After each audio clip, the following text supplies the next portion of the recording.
मुंबई जयपुर के बीच जब एक ट्रेन आ रही थी, मुंबई पहुंच रही थी, इस दौरान एक घटनाक्रम हुआ था और इस घटनाक्रम ने पूरे देश के लोगों को अंदर तक हिलाकर रख दिया। क्योंकि मुंबई जयपुर एक्सप्रेस, वो दिन था 31 जुलाई साल 2023, दिन था सोमवार।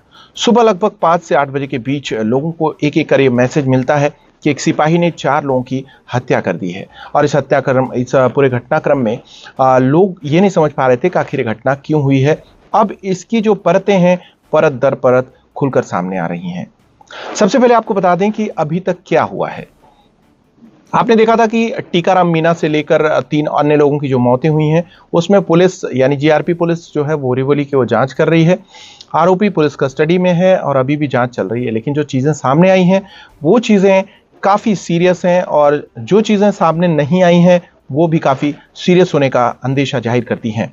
तो सबसे पहले बता दें कि घटनाक्रम क्या है। जो हमारे नए दर्शक हैं, आपने देखा होगा कि गोली मारी थी और आपको पता था कि किसी को मारा है और क्या क्या भाषण दिया था, वो सब दूर की बातें हो गई। तो आपको बता दें कि ये जो घटनाक्रम हुआ है, इस घटनाक्रम में अभी तक जो जांच चल रही है, उसमें एक सबसे बड़ी बात सामने आई है कि आरोपी चेतन सिंह ने जितने भी लोगों को मारा है, उनमें से किसी को भी किसी ने भी मारते नहीं देखा है। यानी ऑन कैमरा कह लीजिए या ऑन रिकॉर्ड कर लीजिए, या उन मौतों की, चारों मौतों का कोई गवाह नहीं है।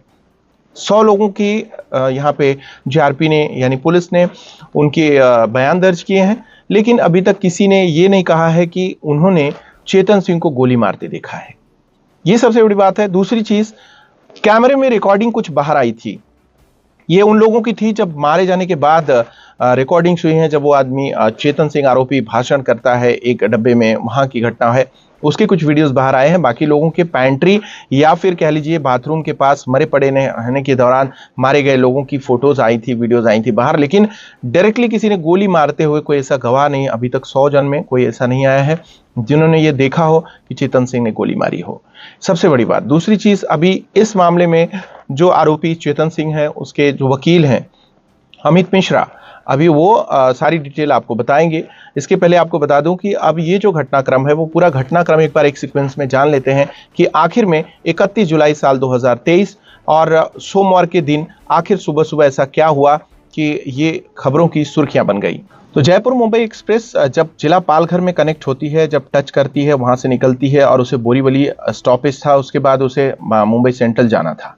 इस दौरान जब वैतरना क्रॉस करती है, पालघर से जब आप विरार की तरफ आते हैं तो वहां वैतरना स्टेशन आता है। वैतरना स्टेशन से लेकर वो जब पहुंचती है मीरा रोड के बीच में, वहां पे क्या कुछ होता है, शूट आउट जो है वहीं से शुरू होता है।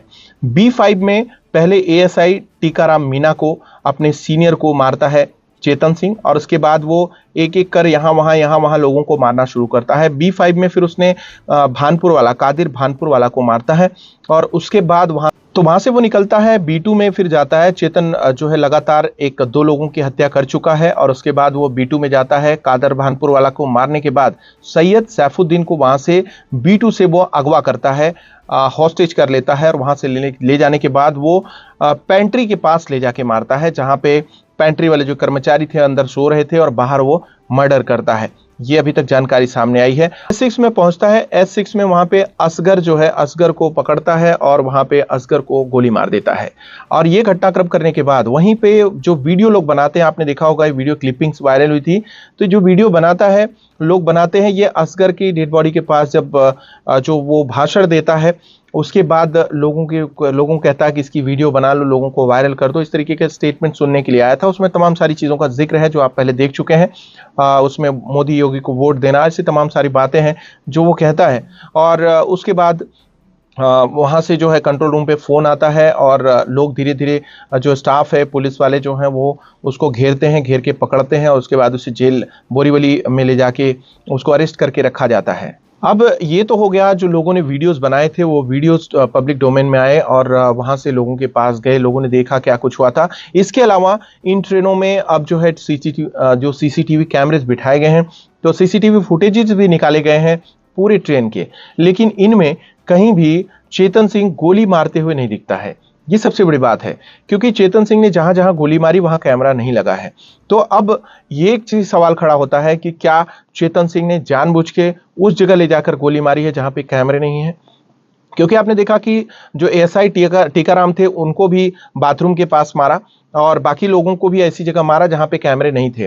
तो अब ये सवाल खड़ा होता है कि क्या वाकई में ये जानबूझकर मारे गए और मारने के पहले भी कुछ प्लानिंग थी, या किस तरीके से विचारधारा जो आई और जिस तरीके की चीजें बाहर आई हैं इस पे अभी पुलिस जांच कर रही है। लेकिन कह सकते हैं कि 100 से ज्यादा लोगों के बयान दर्ज करने के बाद भी अभी तक ये चीज साफ नहीं हो पाई है कि एक भी चश्मदीद जो है गवाह अभी तक सामने नहीं मिल पाया। और हमारे कानून में एक सबसे बड़ी बात होती है कि चश्मदीद गवाह के बयान और गवाही के बाद ही कोई भी सजा लगती है। तो ये अभी बड़ा टिपिकल मैटर है। फिलहाल आरपीएफ ने सैक कर दिया है, आरपीएफ ने टर्मिनेट कर दिया है, कह लीजिए चेतन सिंह को अपनी जो ड्यूटीज से है नौकरी से उसके निकाल दिया गया है, आरपीएफ ने बाहर कर दिया है। अब ऐसे में जो वकील ने बताया है कि चेतन सिंह अब जो बयान दे रहा है, चेतन सिंह ये कह रहा है कि वो ये नहीं जानता कि वो कौन है। इसमें जो गोलीकांड हुआ, घटना हुई, हत्याकांड हुआ, इस पूरे घटनाक्रम में अगर आप देखेंगे बारीकी से तो चेतन सिंह कहीं ना कहीं ये जो घटना को अंजाम देता है इस घटनाक्रम में, वो दलील देता है कि मानसिक बीमारी से वो ग्रसित है। अब तो ये कानूनी बात है, डॉक्टरों की बात है, जो उनके चेकअप्स हैं उनकी बात है कि वो कितने लेवल तक मानसिक तौर पे बीमार है या नहीं है। वकील तो दलील दे रहे हैं और उनके घर वाले, जैसा कि हमने आपको पहले बताया था कि चेतन सिंह पत्नी, उनकी मां को भी बुलाया गया था पूछताछ के लिए, किस तरीके की दवाइयां खाता है चेतन, कब से दवाई चल रही, किस तरीके की बीमारी है, और अगर ये बीमारियां थी तो इन बीमारियों को रिपोर्ट क्यों नहीं किया गया। आरपीएफ में एक कांस्टेबल को रिवॉल्वर दिया जाता है, हथियार दिए जाते हैं और लोगों के साथ, लोगों की जिंदगियों से खिलवाड़ हो जाता है। इस पूरे घटनाक्रम का जिम्मेदार कौन है? और कहीं ना कहीं आप देखते हैं कि अधिकारियों पे, कर्मचारियों पे काम का लोड प्रेशर होता है, पारिवारिक लोड प्रेशर होता है, और इसमें इस तरीके का एंगल जो है निकल के आना, ये फिलहाल जांच का विषय है। काम चल रहा है पुलिस का और लगातार उस पर कुछ ना कुछ रिपोर्ट्स आ रही हैं। लेकिन आप बताइए कि मानसिक बीमारी का जो ये एक टॉपिक था वो कहाँ तक सही उतरता है। अब इसमें अधिकारी और जो विशेषज्ञ हैं वो बताते हैं कि ये मानसिक तौर पे किस प्रकार से कहीं भी टिकती नहीं है बात। एग्जाम्पल के लिए कि जैसे कैमरे के बाहर ले जाके मारना, ये एक समझदार आदमी ही कर सकता है, कैमरे के अंदर क्यों नहीं है। अगर एक्सीडेंटल होता या फिर ऐसे साइकोलॉजिकल होता तो कहीं ना कहीं डेथ का जो था कहीं ना कहीं किसी कैमरे में आना चाहिए। वो रेलवे के भी कैमरे में नहीं है, इसके अलावा लोगों के द्वारा रिकॉर्ड की गए वीडियोस में नहीं है, कोई भी गवाह उन चीजों का नहीं है। तो ये केस किस तरीके से स्टैंड करेगा, ये पुलिस के लिए चैलेंज है। खैर फिलहाल बात करें अगर आरोपी चेतन सिंह की, तो चेतन सिंह के बारे में उनके वकील ने बताया है कि वो खाना भी नहीं खा रहा है आजकल, ऑकेजनली खा रहा है, मतलब कभी कभी खा लेता है, उसका टाइम शेड्यूल बिल्कुल कुछ पता नहीं है। इसके अलावा आरोपी चेतन सिंह बताता है कि मैं कौन हूं मुझे नहीं पता, और वो अपनी पहचान बताता है, मेरी याददाश्त नहीं समझ में आ रही, मुझे कुछ समझ में नहीं आ रहा है, मैं कौन हूं, कौन सी जाति का हूं, सिर्फ मुझे मेरा नाम मालूम है, कौन से धर्म का हूं ये पता नहीं है। और इसके अलावा उसने और भी चीजें कही हैं। और वकील ने ये भी बताया कि आरोपी ने कहा है कि मैं सारे जो प्रोसीडिंग्स हैं, मतलब जो भी ट्रायल्स चलेंगे, जो भी कोर्ट में साक्ष्य चलेंगे और उसके ऊपर आरोप तय किए जाएंगे और उसके खिलाफ गवाहियां चलेंगी, चेतन का कहना है कि मैं खुद हाजिर रहूंगा कोर्ट में और कोर्ट में सब देखूंगा, सब सुनूंगा और सब जगह मैं अवेलेबल रहना चाह रहा हूं।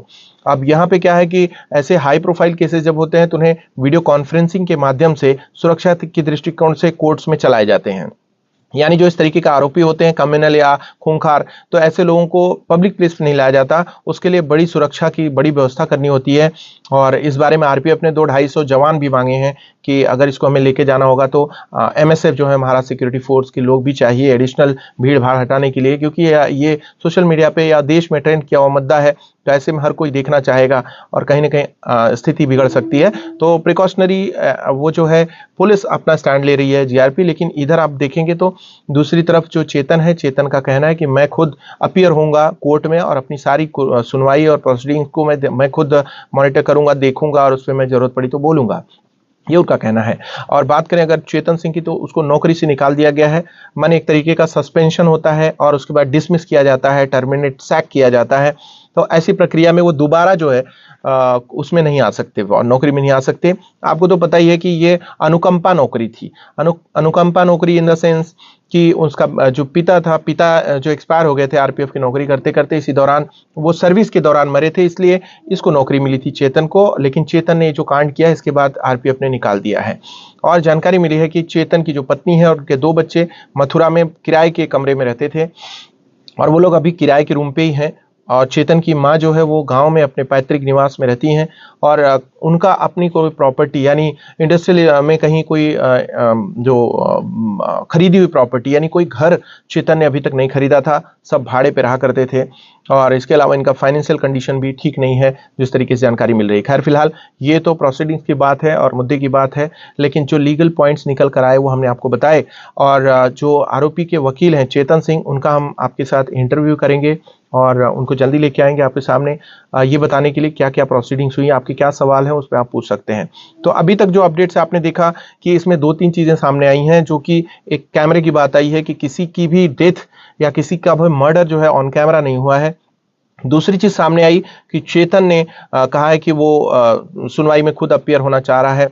तीसरी चीज सामने आई कि कोई भी मतलब सीसीटीवी फुटेजेस जितनी भी निकाली या पब्लिक ने जो वीडियो निकाले, किसी ने भी ये ऑन रिकॉर्ड डेथ का या मर्डर का कोई भी सबूत गवाह अभी तक सामने नहीं आया है। तो इस तरीके की चीजें प्रोग्रेस में है, आगे की कार्रवाई जो है जीआरपी और बाकी डिपार्टमेंट कर रहे हैं और जैसा अपडेट रहेगा हम आपको देते रहेंगे। तो आप ये स्टोरी में आपको क्या सवाल है, किस तरीके के हैं, जो वकील हैं अमित मिश्रा वो हमारे साथ आपके साथ जुड़ेंगे, आपका क्या सवाल होगा इस पूरे प्रकरण पर कमेंट करके बताइए, जिससे हम उनसे वो सवाल पूछ सकें। ये एपिसोड दूसरा एपिसोड आपके सामने हम जल्दी लेकर आएंगे, तब तक के लिए जुड़े रहे हमारे साथ, देखते रहिए मेट्रो सिटी समाचार।